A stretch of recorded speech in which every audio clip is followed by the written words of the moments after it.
Here's McDade talking. Again, this is the colonel, or the battalion commander, lieutenant colonel, in charge on the ground. In that first hour or so, the situation was so fluid that I was acting more as a platoon leader than a battalion commander. That's a flag, red flag, right? If you're acting as a platoon leader and you're in charge of a battalion, so a platoon is 40 guys, a battalion is 500, 600, and he's acting as a platoon leader. Who's running the battalion then? Yeah.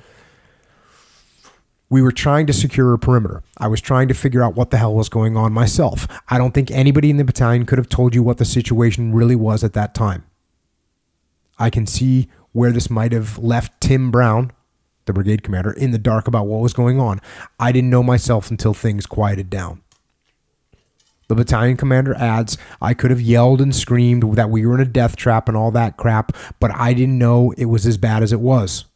I had no way of checking visually or physically by getting out of that perimeter, so all I could do was hope to get back in touch. I wasn't going to scream that the sky was falling, especially in a situation where nobody could do anything about it anyways.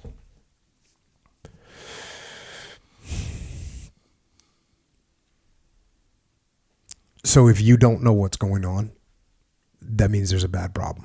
That's my assessment. And also, it's also, I'm not trying to say that you should cry wolf, because you shouldn't. But when things are going sideways, you can wait for them to develop if you have a grip of what's happening. If you don't know what's happening, you better spin some people up to come help you. At least get them spinning, at least get them turning. That happens a lot, where the guy on the ground might not fully understand what's happening. Make the call and say, hey, I stand by to support. Stand by, get QRF spun up. You make those calls. That doesn't mean send anybody, but get them ready. Get them closer. Get them on standby. QRF is quick reaction force. So if I'm on the ground and all of a sudden getting shot at from multiple different directions, I'm not really sure what's happening. I might not say send the QRF, but I'll say, hey, have the QRF move to position alpha, which is very close to where I am, in case I do need them in 15 minutes or in a half an hour or right now. I've at least made that progression.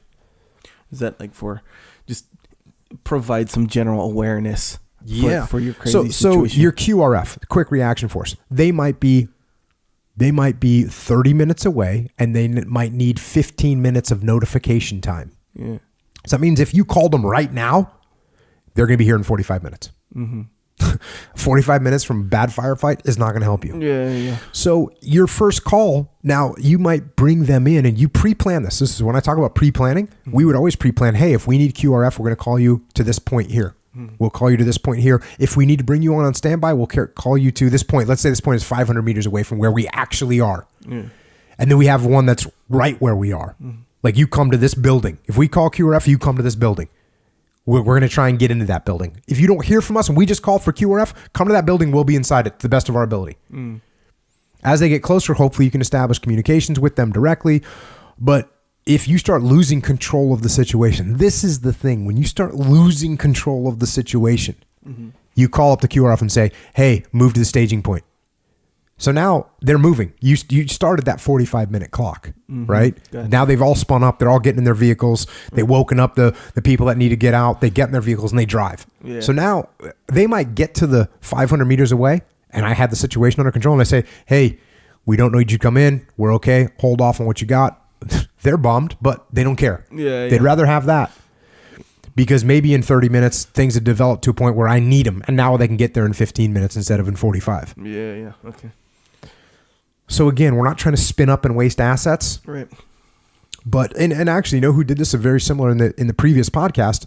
The guy that called Broken Arrow, which means troops are about to be overrun. He didn't wait for anyone to tell him. He just called it. He's like, hey, Broken Arrow. Now it takes some time for those guys to show up there, and by the time they got there, they needed them. Similar thing.